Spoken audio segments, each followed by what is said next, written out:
Week 8 has come and gone. We're past the old halfway point of the NFL season. Fortunately, added a couple of games a couple of years ago, so we still have more than half a season of football left to go.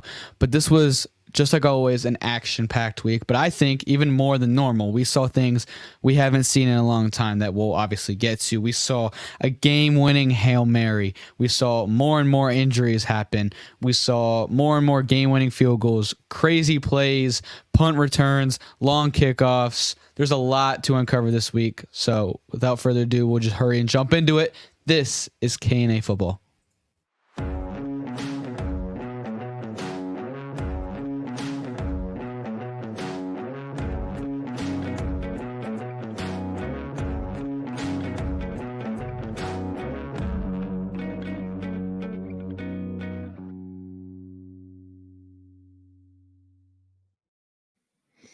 So, Austin, like I said, week 8, this would be the halfway point. I'm very glad that it's not. I'm glad we have more than half the season still for football. Yeah, I mean, absolutely. It feels like these last 8 weeks have absolutely flown by. So to know that we have, at least 8 weeks plus another one for a little bit extra spice because the NFL loves money is really, really nice. And hopefully they love money so much that someday they'll add even more games. Make it an NBA type season. Yeah, we'll have an NBA, MLB type season where no game really matters, nothing matters, everything is dark. Well, I actually am not hoping for that, but yeah.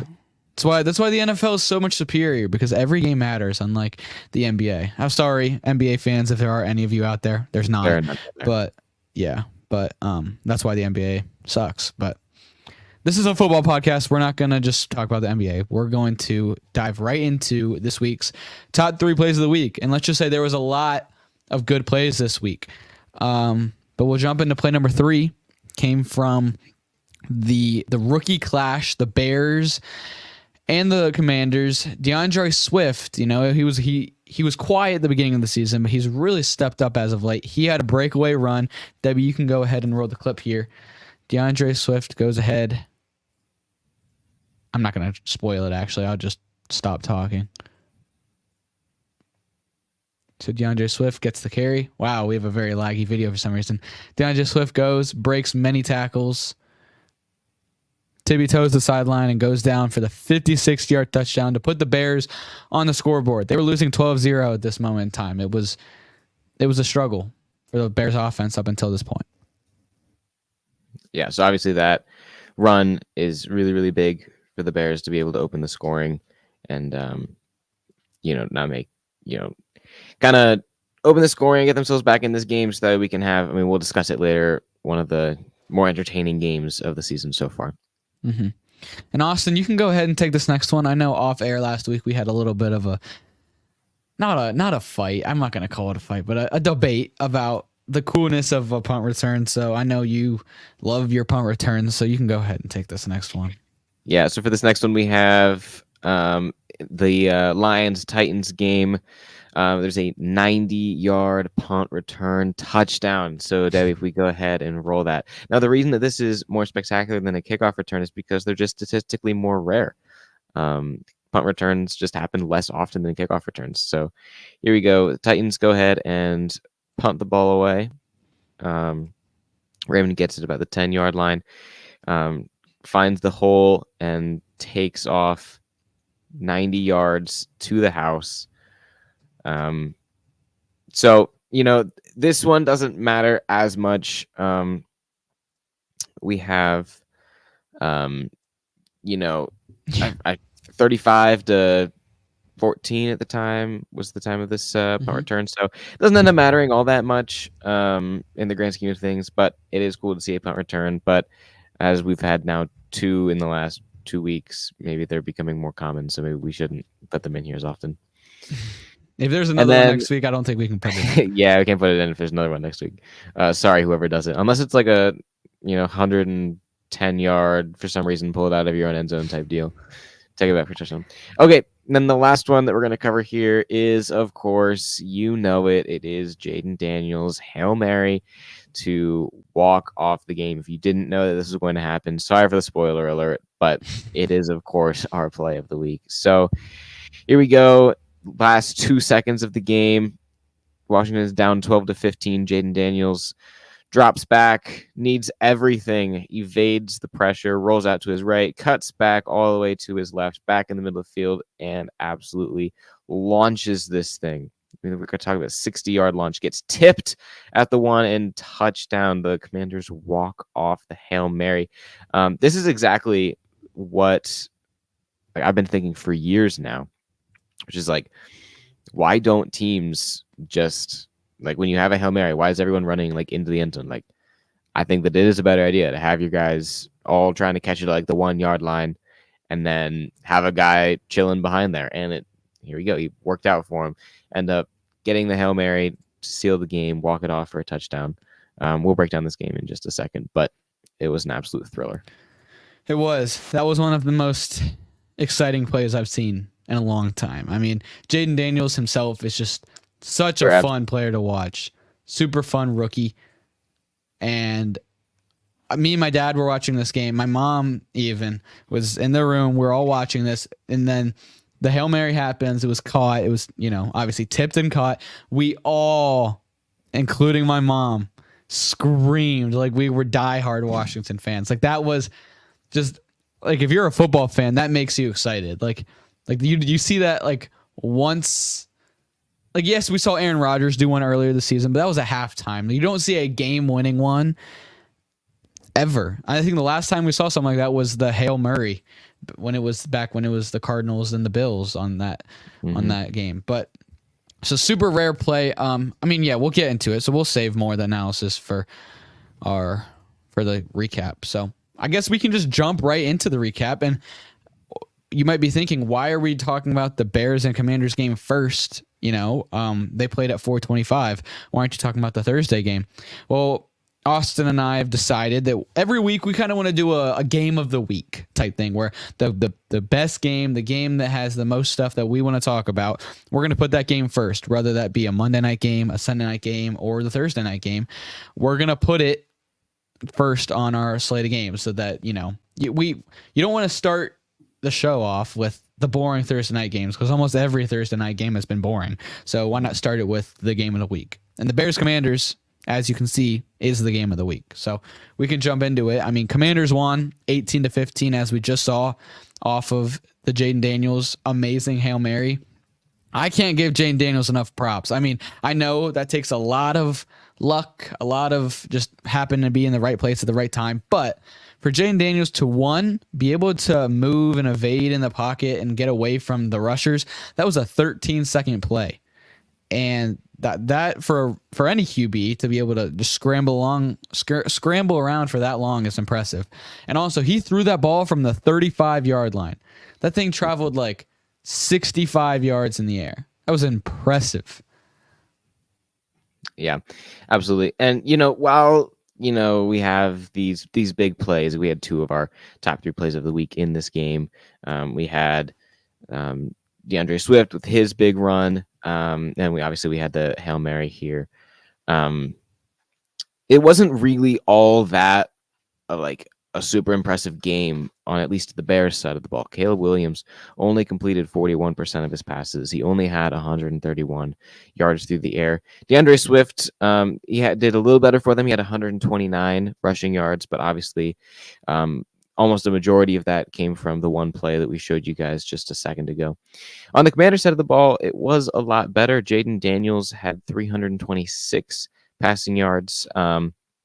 So that's substantially better. He did only complete 55% of his passes, though.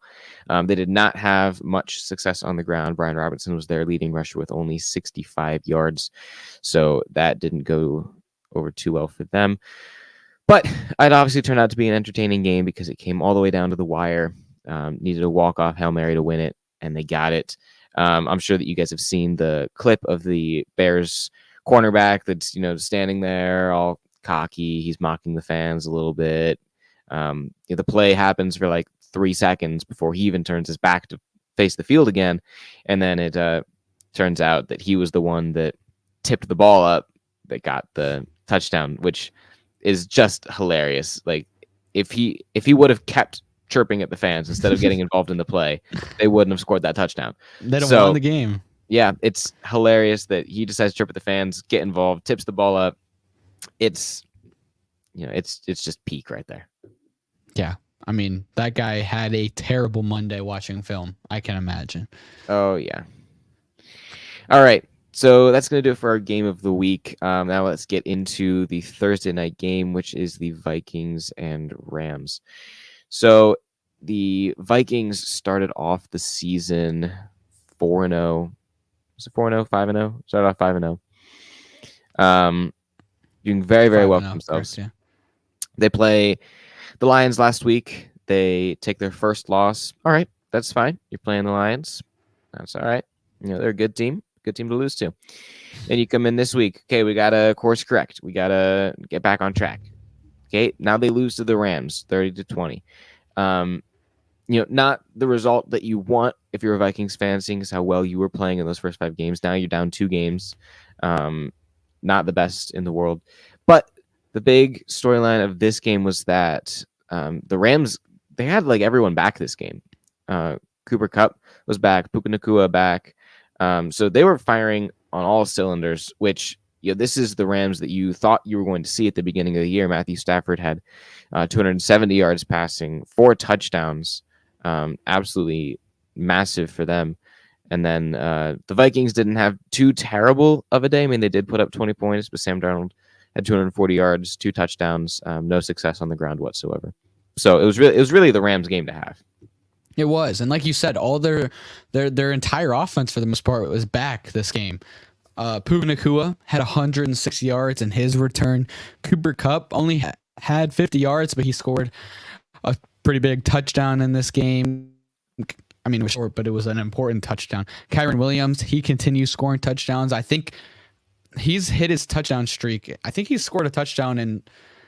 Do you know the exact number and how many straight games Kyren Williams has scored a touchdown? I don't. Debbie could probably figure that out unless Debbie's busy. I can ask Debbie. Debbie, are you busy? What was it? Debbie is busy. Debbie was busy.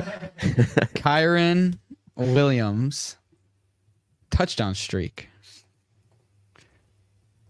Let's see. What's your guess? I know it's. Oh wow, that's higher than I thought it was.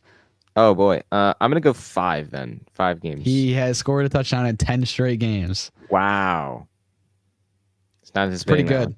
He's getting up there to Christian McCaffrey levels. I mean, Christian McCaffrey last season, I think broke the record or tied the record with 16.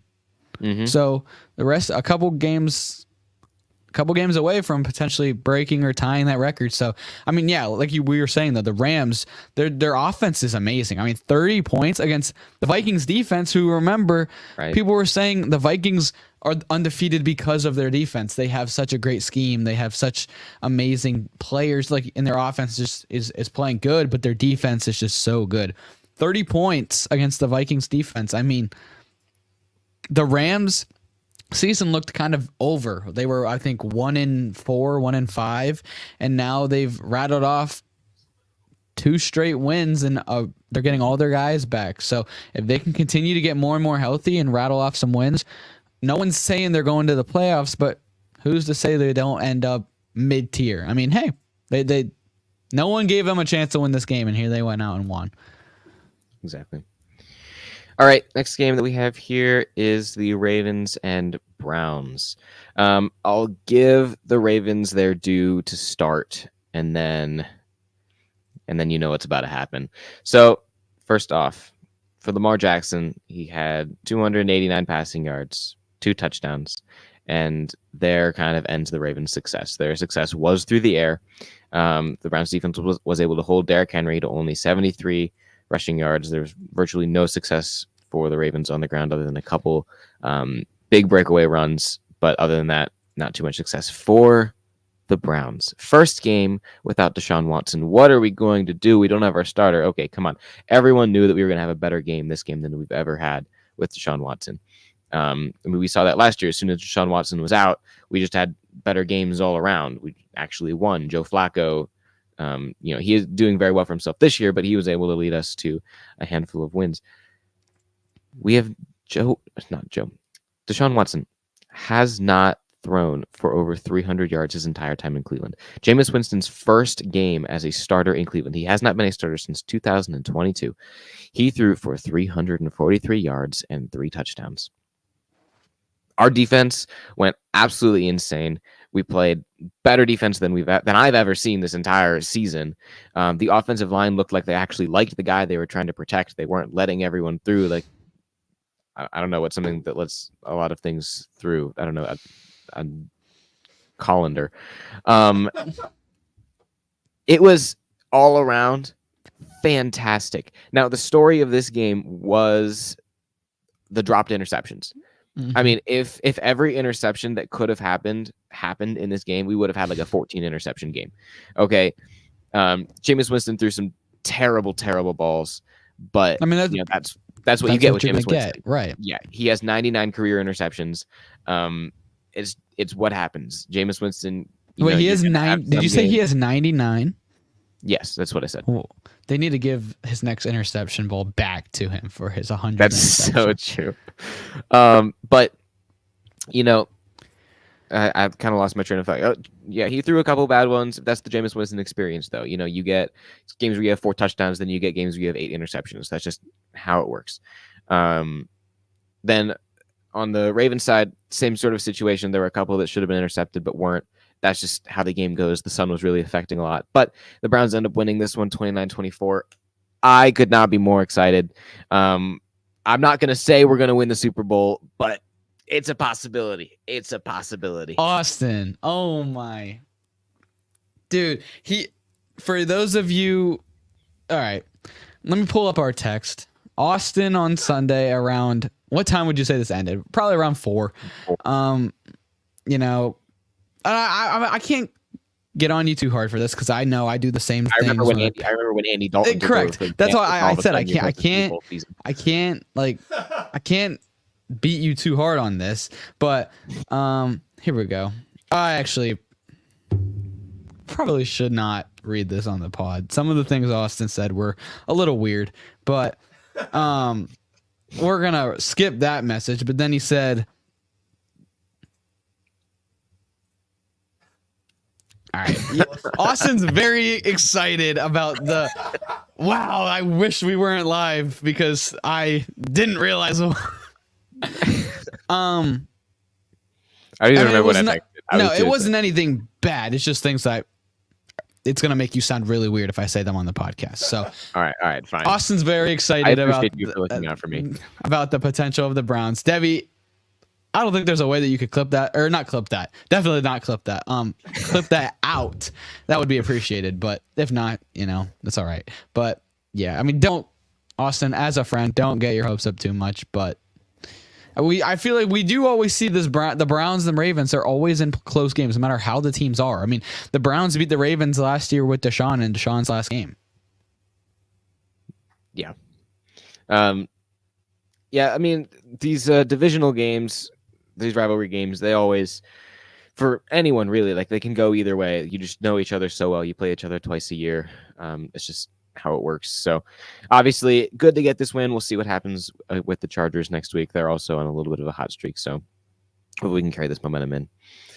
All right. The next game that we have here is the Titans and Lions. We will spend virtually no time on this game. As you can see, the Lions won 52-14. So, don't need to say too much there. Mason Rudolph actually had an okay day. He had 266 yards. He did have 2 interceptions, so that's not fantastic for him. Jared Goff, I don't really know how they put up as many points as they did. He had 3 touchdown passes. He only had 85 yards, which is crazy. But the real success obviously came on the ground. Jahmyr Gibbs, their leading rusher, had 127 yards. I think David Montgomery had close to 100 as well. So that's obviously where they found their success. But statement win from the Lions yet again. Statement win from the Lions. And the Lions right now are, I think it's very fair to say, the best team in the NFL. Yes, the Chiefs are undefeated. They're ranked first in the power rankings. Are they? I mean, they most definitely should be. I mean, they're not undefeated like the Chiefs, I understand. But they're just dominating everybody they play. It's the Titans, I know, but they smoked the Titans. Don't even let it be a contest. It was a little bit in the first quarter, but then they were like, oh, hold on, we're the Lions, and they win. Destroyed the Cowboys a couple of weeks ago. Beat the Vikings last 2 weeks, who were then undefeated. They're doing whatever they want to, offensively, defensively. Jared Goff threw 3 touchdowns in this game. I think he only. Hold on, now I'm very curious. The Lions in their last 5 weeks have more touchdown passes than incomplete passes. Yes, that is an absurd stat line. No, maybe not touchdown passes, maybe just touchdowns, because Jared Goff barely throws the ball because they just run. But more touchdowns than incomplete passes, which is insane. Jared Goff in this game, 85 passing yards, and they put up 52 points. That is like you don't even need your quarterback to go out there and perform, and you're still putting up 52 points in a game. Their offense is so good. Their defense is amazing. They're elite right now, and there's nothing else to say about them. Yeah. I'd love to talk more about it, except no, I wouldn't, because it was a blowout game. We have more to talk about, and we are short. There's actually, I don't think, any bye weeks this week, so we probably should go faster. Yeah. So the next game we have here is the Colts and Texans. I didn't watch too much of this game, at all, actually, because it was happening at the same time as the Browns game. So didn't catch too much of it. But I can tell you guys the storyline here. Storyline is Anthony Richardson is done. I don't know for how long, but he is done. He went a whopping 175 passing yards, 1 interception, 1 touchdown, with a 31% completion rating. Completion percentage, sorry. At halftime, I think he was 2 for 15, which is whoa, that's insane. Insanely brilliant from Anthony Richardson. What great passing. And then in the third quarter, he pulled himself. He said, you know what? That's okay. I'm good. And he tapped out. He substituted himself out, which is crazy. So, and then the Colts announced today that, Well, he did that because he was tired, but correct. Yeah, he was tired. How do you get tired in the NFL? That's insane. Your entire job is to play football. That's ridiculous. So the Colts announced today that they will be starting Joe Flacco, and Anthony Richardson is benched. Mm-hmm. And yeah, like you said, 2 for 15 at halftime. Don't look past that. Listen to that again. I sent a screenshot of his box score to you guys at halftime. He was 2 for 15 with an interception and 80 yards because he just, throws one bomb and everyone's like, oh, he's so good. No, he's clearly not good. That's why they benched him. And he has the athletic ability and the traits to be such an elite quarterback. He has the speed, he has the size, he has the arm strength, but he just the most important thing is accuracy, is being able to, throw the ball to your receivers. And he can't. He physically cannot do that. And it's super sad because and that was his worry coming out of college. And everyone, it's oh, I can fix this guy. I can make him elite. I can make him Cam Newton, Patrick Mahomes, one of these guys. No, you can't. And there was a big talk. The Panthers, maybe they'll take him at number 1. They ultimately didn't. They went with Bryce Young. I was so glad because they didn't get Richardson. Turns out right now they kind of equally suck. But Richardson seriously needs to go to one of those things at Dave and Buster's or an arcade where there's literally those one of those big holes and like a target type thing, and you just have a football and you're it's like target practice. You know what I'm talking about? Yeah, you just throw it at the target. He needs to go for 2 weeks. Don't go to practice and just go to Dave and Buster's or go to wherever you're going and just try to throw it in there. And I guarantee you he's going to miss, first of all. But eventually maybe you'll get to the point where 1 in every 25 goes in the target. And then that's improvement for Anthony Richardson right now because he's really struggling. Yeah. But, if he can eventually get that going, they will be good. And I think they will be good the rest of the season with Joe Flacco. This is a team that was one game away from the playoffs last year with Gardner Minshew. Exactly. So look for that coming up. And then the other storyline, obviously outside of the Texans winning, is that Trevon Diggs did tear his ACL in this game, so he will be missing the remainder of the season. Obviously, that was a big storyline coming into the year because they got him from Buffalo, and we're all looking for him to be a great wide receiver. And then the Texans wide receivers have just been riddled with injuries this year. Nico Collins, Tank Dell, now Trevon Diggs, all injured for various reasons for various amounts of time throughout this year. So I don't know what's going on with the wide receivers in Texas, but they need to, I don't know, the strength coach needs to get on that. All right, next game here is going to be the Packers and Jaguars. Let me pull up the box score here. We have Jordan Love with not the best game in the world. He had 196 yards through the air, one interception, no touchdowns. Josh Jacobs helped the team quite a bit. He had 127 rushing yards on 25 attempts, 2 touchdowns. On the Jaguars side of the ball, they had a better day through the air, 308 yards for Trevor Lawrence, 2 touchdowns, but an interception.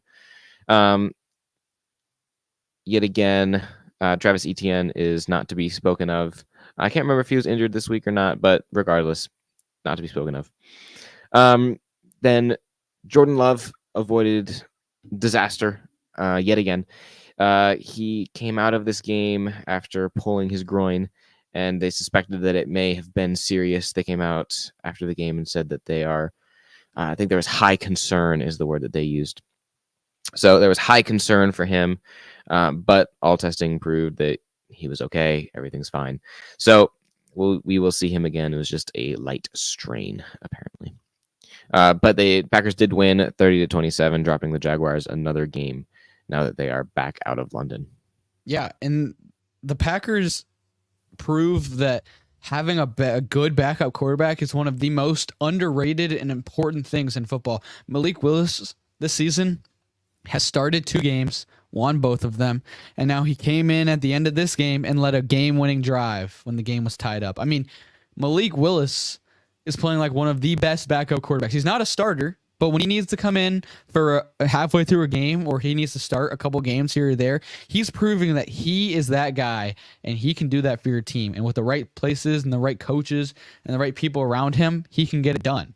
And Jordan Love, he's already been injured twice this season, and Malik Willis has been able to step up and help this team. And in a very competitive NFC North and NFC as a whole, you can't afford to lose these games, especially like losing your starting quarterback. But he's keeping them not just afloat. It's not a drop off right now with Jordan Love and Malik Willis, and it's great move by the Packers bringing him in before the season started. Yeah, absolutely. Then the next game that we have is the Cardinals and Dolphins. So this is Tua's first game back after his concussion hiatus. He then proceeds to, first off, he learned how to slide. So if you guys saw that video, Tua takes off on a run and everyone's like, oh, here he goes. He's going further, Tua. And then I think everyone's kind of getting worried because the defender started to close in. You're like, oh, he's not wearing the Guardian cap. Personal reasons. And then he slid. He didn't go helmet first. And Miami fans went crazy. Yeah, the stadium went absolutely insane. So good for Tua. I'm glad that he used his time off to learn how to baseball slide. That is massively important. I'm glad that he no longer dives head first. His whole rehab. Yep. Just baseball slide.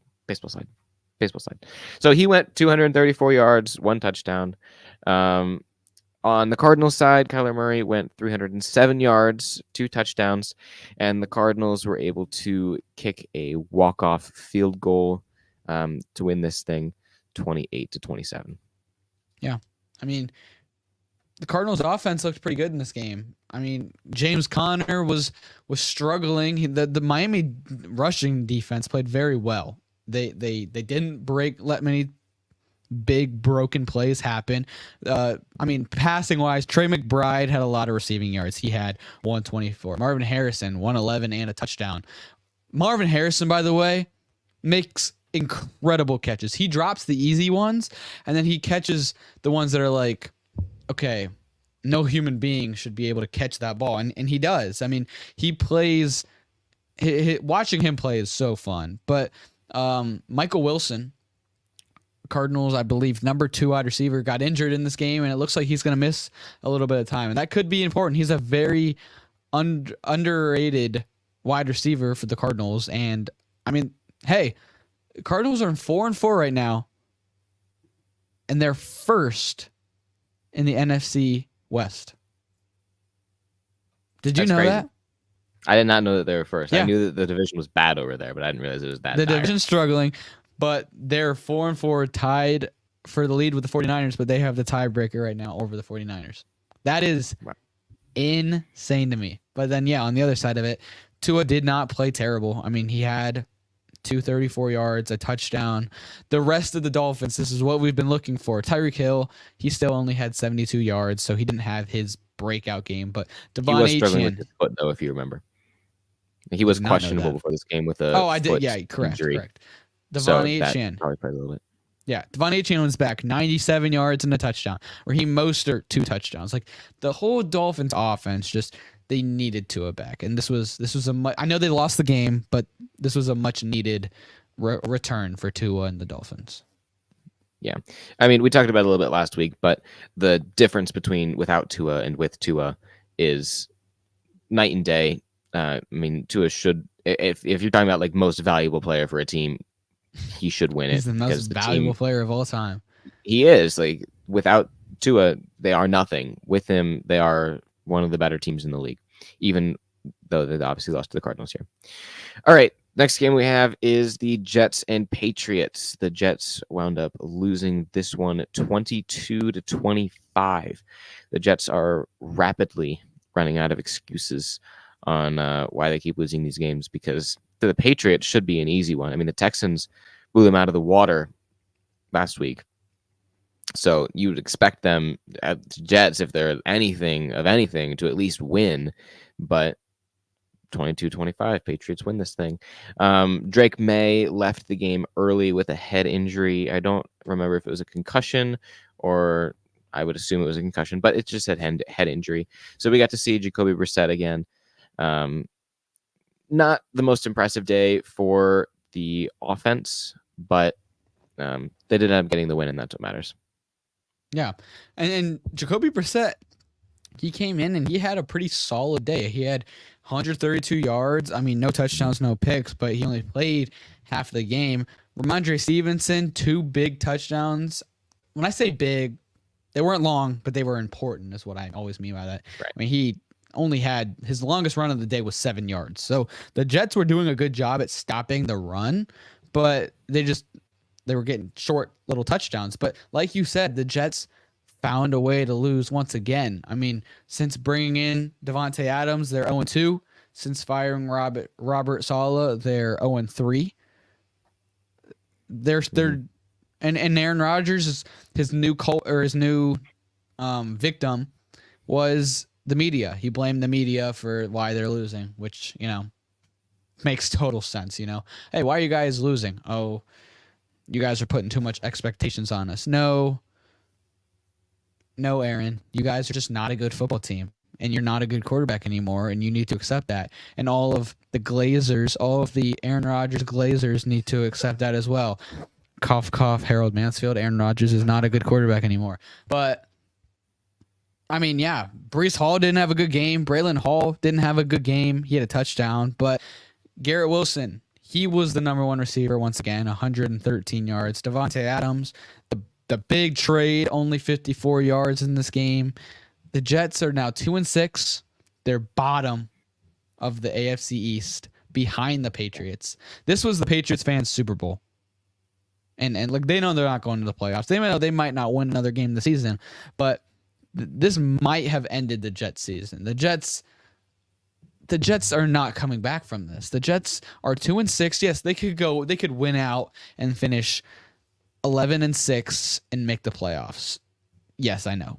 But that's not going to happen. I feel like this was the nail in the coffin that's like, okay, the Jets are done. Jets season is over. Aaron Rodgers needs to retire. We just ended your season. Haha. Like, yeah, and I think that's how Patriots fans should feel and do feel. Yeah. All right, the next game that we have here is the Falcons and Buccaneers. So, Falcons ended up winning this one 31-26. Kirk Cousins had a phenomenal day, 276 yards through the air, 4 touchdowns.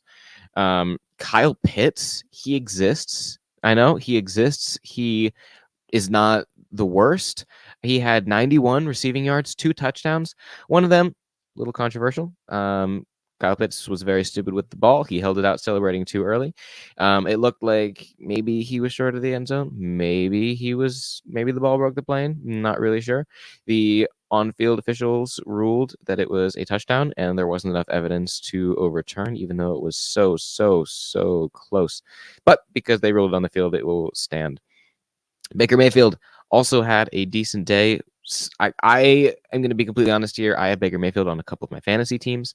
I decided not to start him this week, even though he has been performing very well. I decided not to start him because he did not have Mike Evans. He is hurt and out for a couple of weeks.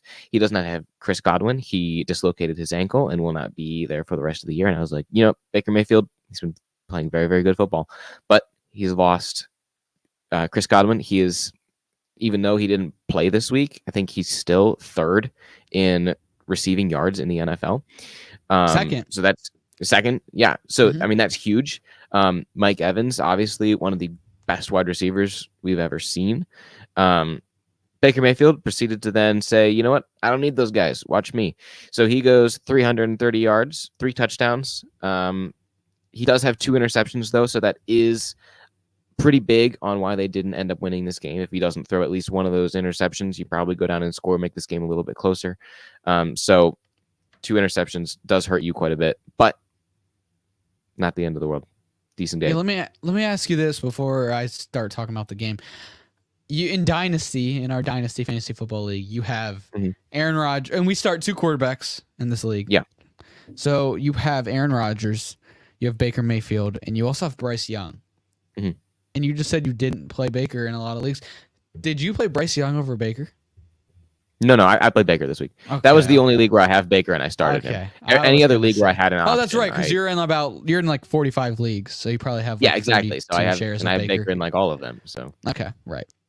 But yeah, the Falcons Bucks games this year have been cinema. I mean, that Thursday night game, I think one of the games of the year so far, and this one, 31-26, came down to the very end as well. I mean, I wish these teams could play more because it's amazing every time they do. Kirk Cousins apparently loves playing against the Bucks because he threw for 509 yards last game. He only threw for 276 this time, but he threw for 4 touchdowns.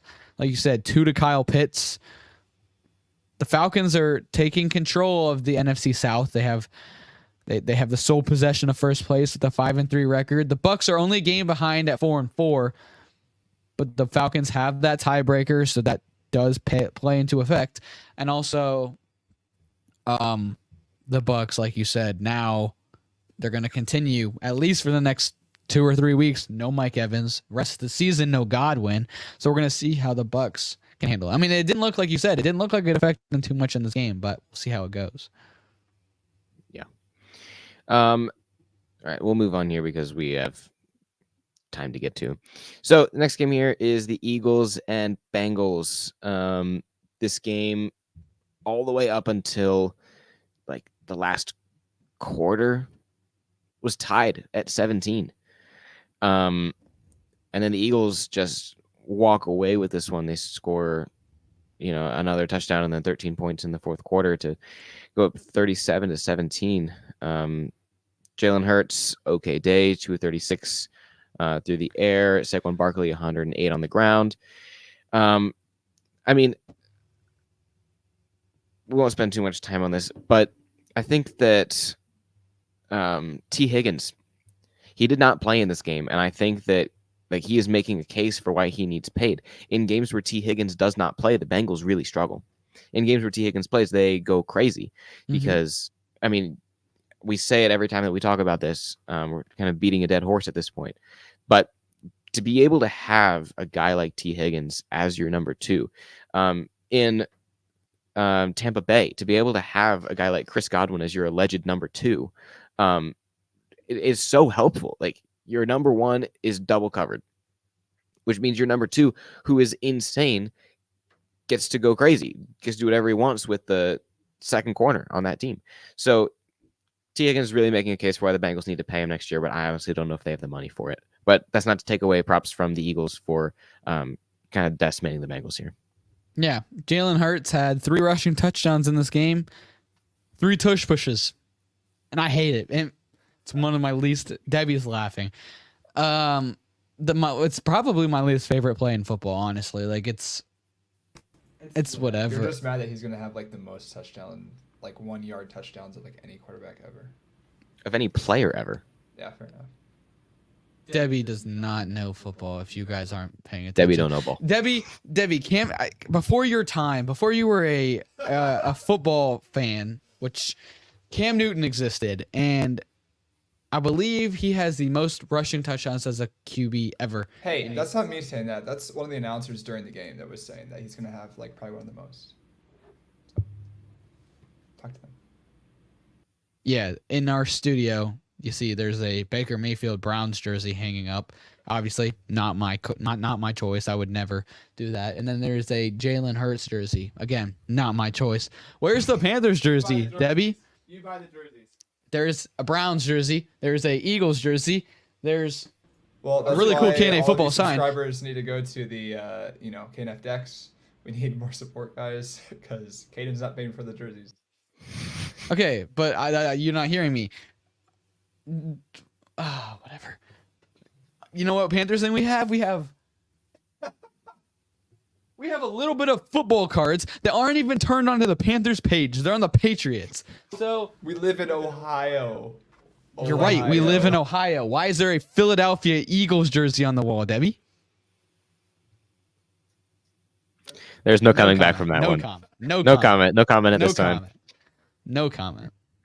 All right. The next game that we're going to talk about here is the Saints and Chargers. The Chargers ended up winning this one 26-8. Desmond Ridder was pulled from this game. He was benched mid-game. So he finished the game, or he finished his day with 156 yards through the air and a 50% completion rating. Hold on. Did you say Desmond Ridder? Spencer Rattler. I'm so sorry. Not Desmond Ridder. Spencer Rattler. There you go. He was pulled from the game. The Chargers had a much better day. I mean, they scored 26 points on what we thought was a good Saints defense. Justin Herbert went for 279 yards, 2 touchdowns. And honestly, the Saints fall off is incredible. Steady. Like, I understand that you don't have Derek Carr at this moment, and so I understand that that's hurting you. But like, your defense has not been doing you any favors these last couple of weeks, and they were supposed to be the best part of your team going into the season.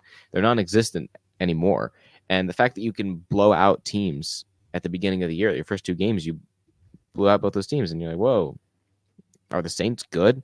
Turns out they're only good with Derek Carr. Derek Carr is the lifeblood of that team. Without him, they are nothing. Yeah, and a lot of people were saying at the start of the season, get rid of Derek Carr and let's start Desmond Ridder. Yeah. See, it's not just me. It is not just me. Spencer Rattler gives Desmond Ridder. Wow, why does that? Those two aren't even like relatable. That's I know.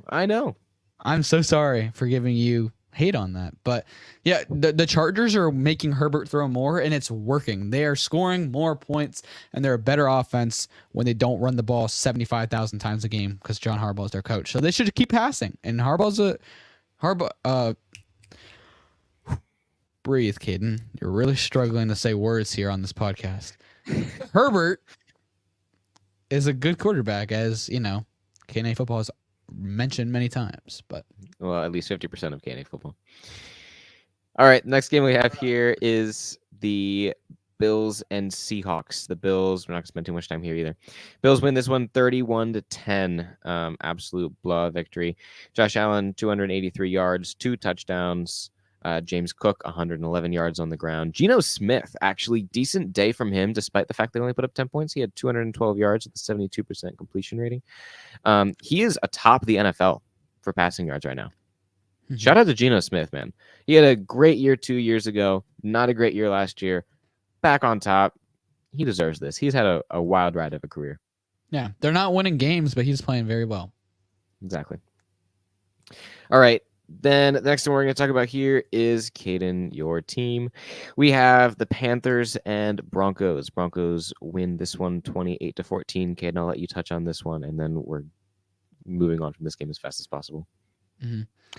Yeah, Bryce Young was on, like we talked about, Bryce Young was back in this game. He didn't play like a 2 a.m. Walmart or 2 a.m. Taco Bell employee or a Walmart employee. He played like a Dollar General employee in this one. He had 2 touchdowns. They scored. They actually had a 7-point lead first drive, but we knew they weren't going to win this game. Denver has a good defense. For anybody that says the Panthers and the Saints is not a big rivalry, you're proven wrong, because do you know where I'm going with this, Austin? No, I don't. Oh, because Sean Payton, head coach of the Broncos now, he was running that score up. They're running fake field goals up 21 points late in the game. They're going for it on 4th and 9. They're running fake field goals. They're throwing the ball with 2 minutes to go. They're doing everything in their power. And then Cortland Sutton fumbled at the 2-yard line. When they would have gone in, it would have been 35-7 at that point. And what's his name? Sean Payton ripped off his headset and chucked it on the ground and screamed at Cortland Sutton and said, "You're old, blah, blah, blah." You're up by 21 points. He was that insistent on running up the score on the Panthers because the Panthers and the Saints. That's what I at least get out of it. I think that's a long rivalry going back, and he knows the Panthers are terrible now, so he's going to do everything in his power to just destroy them, and because he doesn't like them from when he was on the Saints. And then J.C. Horn had some choice words for Sean Payton after the game. He was talking to him while trying to run the score up at the 50, and he's like, "Oh," and then in the post game, Sean Payton's like, "Well, they're a terrible team, blah, blah, blah," just taking shots. And I understand they're not a good team, but in the NFL, coaches pay respect. Even if you're a terrible team, they say "Oh, they're a good team. We're playing next week. We're going to make sure we're not overlooking them, blah, blah, blah." Sean Payton's like, "Yeah, that's a terrible team we played, blah, blah, blah, blah." He has some angst against the Panthers because of his time in New Orleans. So, Sean Payton, not a fan, but yeah, you wouldn't. We knew this outcome was going to happen. Yeah. All right, next game is the Chiefs and Raiders. The Raiders actually did a very good job of keeping this game close. It was 20-27 final score. Gardner Minshew had 209 passing yards, 2 touchdowns, 80% completion percentage. Very good for him. Their leading rusher only had 15 yards, though, for the Raiders. Oh, not very good. The Chiefs side of the ball, Patrick Mahomes continues to not need to do all that much. He had 262 yards through the air, 2 passing touchdowns. So shout out to them. They finally got passing touchdowns in the month of October. In case you weren't aware, this was their first week of having passing touchdowns in October. Don't know how that happened. But they keep they're undefeated. They're undefeated. They're undefeated, and that's what matters. I mean, and that really is people are upset by this. Oh, the Chiefs, they aren't good. We talked about this last week. They don't need to be good. Okay, they just need to win the games. And as soon as we hit the playoffs, if you think that the Chiefs are going to limp their way to the playoffs and then get blown out by whoever they play in the first or second round, depending on how they finish at this point, second round, and then they're going to get blown out by that team because the Chiefs aren't playing well, you're hysterical. Of course they're going to play well. Patrick Mahomes is going to start playing Patrick Mahomes football again. He's going to, pull out the little wizard magic from Andy Reid's mustache, and he's going to start going crazy. Travis Kelce is going to go crazy when you hit the playoffs. He's going to use the Lucky Charms magic from, now that he's on Lucky Charms boxes. So that's just what's going to happen. They're going to limp Travis Kelce. He's on. I'm not going to eat any more Lucky Charms. I used to like that cereal. So, I mean, that's just what's going to happen. The Chiefs are limping their way through the regular season. They're undefeated, but, they just keep winning these games. They don't need to do anything crazy. Win the games, move on. They're going to beat you in the playoffs comes. That's how it's going to be. Yep. Mark our words. Yep. All right. Next game here, since that one does not deserve. Oh, yeah, there it is. Ew. Is that actually a cereal box? I'm a Kelsey mix. You got the Reese's Puffs Cinnamon Crunch. Hold on. Yeah. Is it a triple? I need that.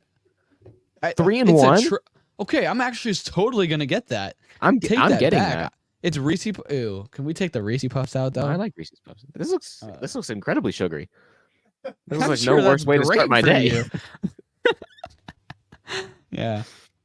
All right, next game we have here is the Sunday night game. We have the Cowboys and 49ers. We talked about this going into this game. We have two of the most wild injury reports coming into this game. Cowboys kicker Brandon Aubrey misses practice because he has jury duty. So shout out to him for doing his civic duty. So he misses practice because he has jury duty. The 49ers kicker is injured because that happens. I don't know how you injure your kicker, but he managed it. So going into this game, crazy injury reports. No. Hold on. Their backup kicker was also injured last week. That's insane. I did not know that actually. Debbie posted a reel. Shout out to Debbie though. Also, the reels Debbie's been cooking up have been stellar. But yes, we just posted a reel about how San Francisco's kicker Moody. What's his first name? Jake Moody. Is injured last week. Yeah, and we clowned on their medical staff. Now that another kicker is injured. How do two kickers on the same team get injured? Like, one shouldn't get injured, which is crazy. But the Cowboys, sorry, I completely interrupted what you were saying. No, you're good. The 49ers dominated this game from start to 3/4 of the way because it was about 30-10, I believe. Mm-hmm. Like this game was over. And halfway through the fourth quarter, the Cowboys do what the Cowboys have done all season. And when the game's a blowout, they start stat padding and they make it a closer game. They lose this game 30-24, but everybody who watched this game knows it was not 30-24. They did not lose by 6. They lost by 20 plus. And no Cowboys fan can be excited coming from this game. And they continue to struggle. Yeah. I mean, like you said, they stat padded. They scored 14 points in the last quarter. So in the last half of the quarter. Yeah. Exactly. And both of them were like, okay, you already know that the 49ers are playing. They're like, back up everyone's because why are you going to get your guys hurt when you're already up by so much? So CeeDee Lamb had 2 go-ahead touchdowns because no one was guarding him literally at all. So stat padding, I mean, whatever works. If that's what you need to get your next contract, go for it, I guess. But they are just not winning games. 49ers needed this win desperately. Like you said, the Cardinals are atop the division right now, which no one would have expected. We all expected that the 49ers would be on top of that division, but that's not the case at the moment. So they need to find their way back. They need to get healthy and get healthy quick. So this win was big for them. Yeah. And then if we just want to jump into this last game, Austin, if you don't care, I'm going to go ahead. I want to paint you a little story, all right, for this final game. So first of all, I'll just say the Steelers won this game 26-18.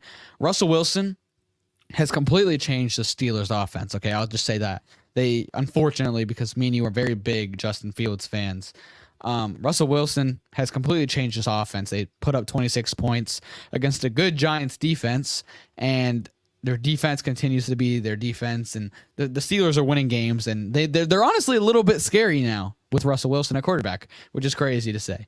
All right, but here we go. Here's the picture. Here's the story. Imagine you're going into one of your fantasy football leagues, okay? Mm-hmm. It's one of your money leagues, where you have a buy-in. So this is one of your more important fantasy football leagues. It's not Dynasty, it's the other league. Mm-hmm. And you have very little chance to win, like maybe 11. You're up by, I believe, 4. You have Chris Boswell, the Steelers kicker. And you're going up against Malik Neighbors and Pittsburgh's defense. All right. Things, you're not going to win the game. Like you're not expecting it. It's fine. Chris Boswell is kicking field goals left and right. They're getting down the field, but they're not scoring. So it's just field goal. Malik Neighbors was really bottled in this game. He did not do much. He finished, I think, with like 10 points, which is fine. But when Chris Boswell, on the other hand, finished with like 16, something like that, like mm-hmm. It was very good. Final drive. I'm leading, or no, we'll say like second to last drive. I'm up by like 8 points, and it's like, yes, like, oh my goodness, I just had the most improbable win ever, and I needed this, and then the Steelers go. T.J. Watt gets a strip sack, so right there is about 3 points because it's a sack and then the fumble recovery. So there's it's like a 5-point game or so, and then the Giants get the ball. And they throw a bomb to Malik Neighbors, and he catches it. And then they punt or score or something like that. I think they punt because the Steelers didn't lose any points. And then, so we'll paint the picture. I'm up by 3, I think. Going into the final drive of the game, Malik Neighbors gets like a 20-yard catch, but it's half PPR. So I'm winning by like, actually, no, that wouldn't be. Whatever the situation is, there's 18 seconds left. I'm winning by 0.07. All we need is a couple incomplete passes, and the game is over, and I win. The most improbable game ever. Last play of the game, Daniel Jones has 2 wide open dudes to the right of the field. Throws it 10 miles over their head. Intercepted, 2 points for the defense. I lose my fantasy game. Austin...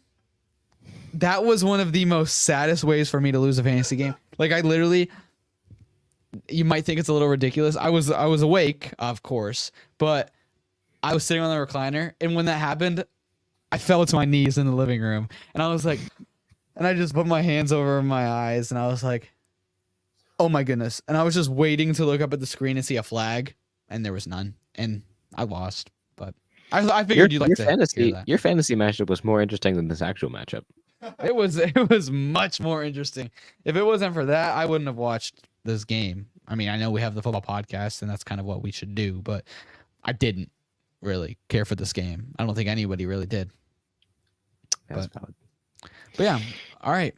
We can jump into the Week 9 picks now. I know that was a lot of games to recap, but actually, I lied. First, we're going to talk to you about our friends at K&F Construction. K&F Construction has been serving the Northeast Ohio community for over 16 years, specializing in composite decks. K&F Construction takes the time and effort to provide the service and product that you deserve for your home. You can call K&F Construction today at 330-575-2465 for a free estimate. Again, that's 330-575-2465. You can also visit kfdecks.com, which is linked in the description below. K&F Construction, let us build your dream backyard. So, Austin, we're going to go ahead and jump into the Week 9 pick'ems. It's a pretty good contest right now. Wink, wink. I'm really enjoying this. I'm really enjoying you going to a fancy restaurant with a bear. But, you know, I'm not going to lie. You really messed up because you said on the podcast last week, we both said, for the Bears and Washington game, if Jaden Daniels plays, I'm going to pick Washington. If he doesn't, I'm going to pick the Bears. Jaden Daniels played. I switched my pick. You did not. I gained one up on you last week. Yeah, I know. So I almost sent a text out, but I was like, you know what? I'm not going to because I'd rather you forget and go on a fancy date with a bear. So sportsmanship is dead, ladies and gentlemen. Hey, anything goes. Any rules go in this situation. Sportsmanship is dead. That's fine. I'm not going to be sitting at a fancy restaurant with a bear. I'll be sitting at a different table watching you from afar, looking at you and pointing at you, looking at strangers and pointing, saying, "Look at that loser." That Bears cornerback taunting the fans, being so cocky that he's going to win that game. I hope that what happened to him happens to you, and you're out here, no sportsmanship, no class, really. And I hope in the dying seconds of the season, you fumble a 10-point lead, and I win off of a crazy Hail Mary attempt. All right, without further ado, first game we have here is the Texans and Jets. This is a no-brainer for me. Even though for some reason the Jets are favored, I am going Texans. I'm going Texans as well. I think it's because they don't have Nico Collins and they don't have Stephon Diggs now, but I'm still going Texans. The Jets are just not. Yeah. All right, Cowboys, Falcons. Who do we have here?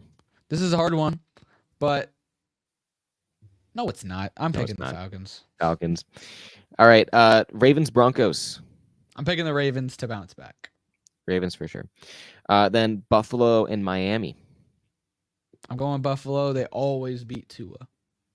I am going with Miami in this one. I think. Tua had a great game back. And Tyreek Hill did not play well last week because of his foot injury. I think that he will be okay. I think that the Dolphins are going to win this one. The Bills have been struggling. And he wonders why he's going to go on a date with a bear, Keegan. Or Debbie.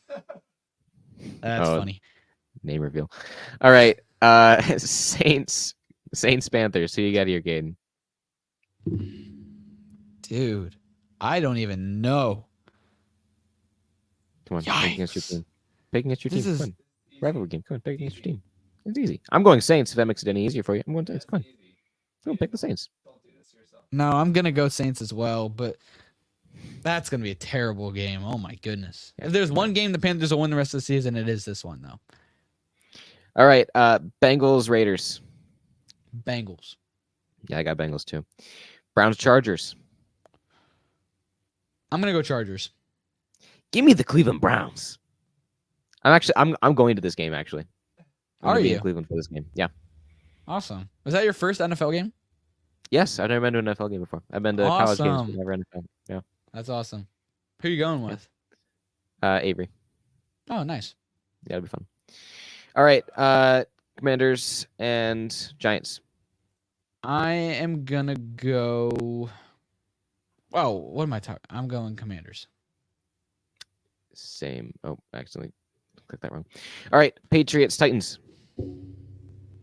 Yikes. Actually, that is a terrible game. Wow, there's two horrible games this week. I'm going to go with the Titans. I'm going Patriots actually. If the Patriots can beat the Jets, I think they can beat the Titans, and the Titans have not played well at all. Chicago, Arizona. Who you got? This is another tough game. I'm going to go with Chicago in this one. I'm going to go Chicago as well. I mean, hopefully this will be another good game, but I think Chicago's just a slightly better team. Jacksonville and Philadelphia. I'm going to go Philly. Same. Here we go. Lions, Packers. This should be a good game. It should be a good game. I'm going to go with Detroit, though. They're looking unstoppable. I am as well. All right. Seahawks and Rams. Wow, that's another good game. I'm going to go with the Seahawks. I'm going Rams in this one. The Seahawks definitely struggled last week, but that was in big part because DK Metcalf did not play. But I do trust that the Rams will play well. They have all their receivers back. Kyron Williams, obviously, on a hot streak. So I'm going to go with them. Mhm. Colts and Vikings. I'm going Vikings. I'm going Vikings as well, but I think it'll be a better game than people think just because they are playing Joe Flacco. All right, and then this should be a good one. I got Tampa Bay and Kansas City. Going Kansas City. I called them to go undefeated, so I'm going to keep picking them for the podcast. I am going to pick Kansas City. I don't like it very much, but they are undefeated, and they are the best team in football other than maybe the Lions, so I'm going to go Kansas City. Hey, you know what? I get it. I'm changing one of my picks. No, you can't do that unless it's one It's that like- we're... It's Okay, one that what we are you gonna agree change? on. It's one that we agree Okay, on. that's fine then. I'm going with the Panthers to beat the Saints. Yeah, I knew you would. That's crazy. Soft. That's crazy. So we differed on a fair amount this week. All right, Debbie, did you say you had a question before we jumped into the segment of the week? Oh, Yes, Debbie I do. did say that. So Hold on, let me finish my picks. Go I'm for so it, go sorry, for it. Debbie. I need to have my full brain for your question. it's a very intellectual, in-depth question, as you I know. will say, Debbie came up to me at church on Sunday and was like, I have such a great question guys. for the podcast. But So here's the question. All right. So I know there's been a lot of controversy around this topic, and I think you guys need to address it. But what are your thoughts on the NCAA? Kind of like the things that have been coming out of it. Some of the challenges for some of the teams, some of the coaches. There's been some rumors kind of circling the whole NCAA. And I just thought, as a sports podcast and a football podcast, we might want to cover this subject. Personally, Austin, I'm a VTech. I'm a VTech fan. Villager Tech right here. Diehard Villager Tech. Austin, why do you look so confused? Do you not know what he's talking about?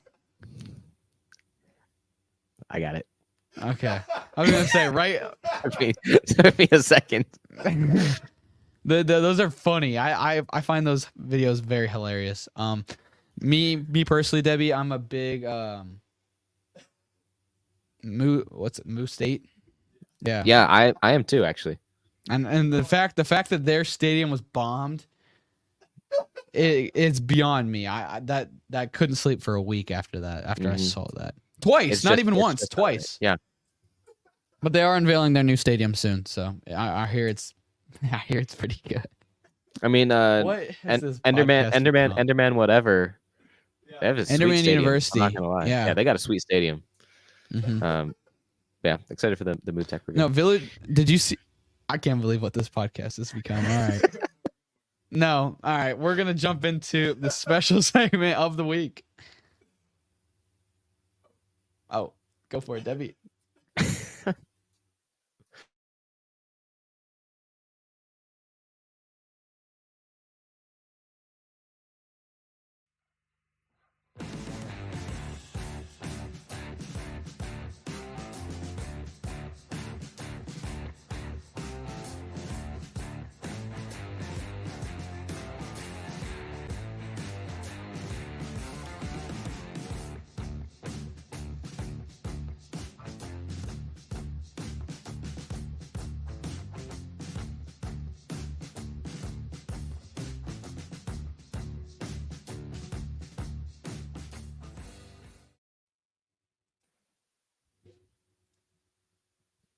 All right, welcome to our segment of the week. This week we have, I believe it's Matchup Madness. Is that correct, Kadin?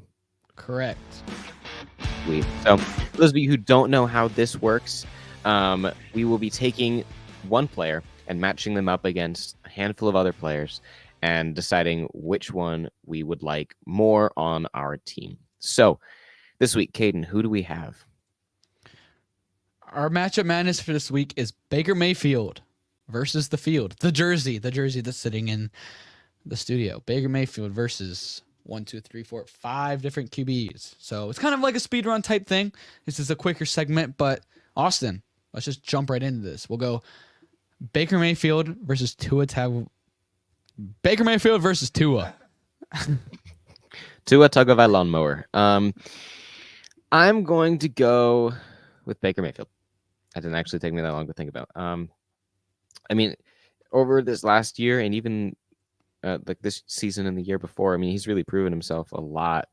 Done very, very well. And Tua, he is a good quarterback. He is the most valuable player on that Miami Dolphins squad, clearly. But I think that he still does have a couple of glaring issues, namely one, injuries. I'd be very concerned if I had to pick between the two. I'd be very concerned about the injuries that Tua sustains to his head. And two, he does still struggle to throw the deep ball. So for those reasons, I will go Baker Mayfield. I'm also going Baker. I mean, seeing what he can do even without his weapons there in Tampa Bay this past week, and Baker's completely revived his career. He changed the culture in Cleveland when he was there, and he's winning games in a tougher than what people thought NFC South. So I am going Baker Mayfield as well. Next up, we have Baker versus Debbie's boy, Jalen Hurts. Ooh, that one is it's a lot tougher, actually. I am still going to go Baker in this one. If I remember correctly, the Buccaneers did beat the Eagles. They did. So in this season they did that. So there is that for starters. For secondsies, Jalen Hurts struggled a little bit without AJ Brown earlier this year. Baker Mayfield, like we saw this week, I think that this conversation would be very, very different if we hadn't seen Baker Mayfield without his top two options. Now we've seen Baker Mayfield without his top two options. Look what he can do with like virtually no ones. Okay, like he did fantastic. So Jalen Hurts struggles without AJ Brown. Baker Mayfield perfectly fine without his top two guys. I'm going Baker Mayfield here. I do think some of that has to do with Atlanta having a softer defense. But I'm going Jalen Hurts here. I think his rushing ability, I know we were clowning on his little 1-yard rush, but it is a part of his game. He's pretty good at it. But he has a good deep ball. He has good accuracy. Jalen Hurts has been to a Super Bowl. I mean, he's not a bad quarterback. He had a bad end of the last season and a struggle to start, but he's gaining more speed. I still am picking Jalen Hurts here. Next up, we have Baker versus Jordan Love.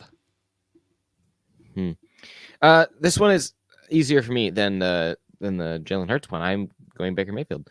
Jordan Love has been playing very, very well. Don't give me that. Jordan Love has been playing very well, but he only has found the Baker Mayfield glazer. Yes, that is me. You knew this going. Look, at I didn't know this. I knew you were gonna pick Baker. Like I knew we were gonna. I know that, but I'm gonna pick Baker for some of them too. But you're picking Baker for I didn't know you were gonna pick him this often. I would have picked another player. Unless Patrick Mahomes is on that list. I'm going Baker. I'm going Baker Mayfield. I think he's better than. I mean, I don't know if he's better than Jordan Love, but who would I rather have on my team? I'd rather have Baker. He is an absolute dog. Like if I'm gonna which quarterback in the NFL is gonna put his head down and run through someone and not get a concussion? It's gonna be Baker Mayfield. I'm gonna go him. I'm gonna go Jordan Love. I mean, he has that gunslinger mentality. He's gonna throw picks, but he's also gonna throw for 300 yards and 4 touchdowns, but he's going to throw some picks. And I mean, in only his second really full season as a starter, he's already developing as one of the better quarterbacks in the NFC in the NFL. So I'm going to go Jordan Love. Next up, Baker Mayfield and Jared Goff, Mr. 82 passing yards, but 52 points himself. For this one, I will be going Jared Goff. I'm going Baker. What? Or that's insane to me. Debbie's screaming. Debbie, shh. No, we can hear it's okay. No, it's okay. It's okay. It's okay, Debbie. It's I like being in the studio with Debbie. Yeah, I'm gonna go with Baker. Jared Goff has such a situation around him where he can just run the ball, and then play action. The whole defense bites to that run, and then he makes a pass. Yes, I know, like he's still a solid QB, but I'm gonna go Baker because Baker he's the more tough NFL QB in my eyes. And then the last one, Baker Mayfield versus Jaden Daniels, the rookie sensation. As much as I love Baker, you do have to go Jaden Daniels on this one. I mean, the young upside is not to be overlooked. Baker Mayfield isn't old by any means, but Jaden Daniels' first season in the NFL, playing like he is with the confidence that he's playing with in Washington. Are you kidding? Washington is one of the worst situations to be drafted into, and the way that he's playing, you got to go Jaden Daniels. Imagine what he could do in a better system. And he's only going to get better. It's only his rookie year, so I'm also going Jaden Daniels. That was this week's episode of Matchup Madness. And that was this week's episode of K&A Football. Thank you guys for listening and watching. I know it was a little bit longer of an episode, but we will see you guys next week for Week 9 recap.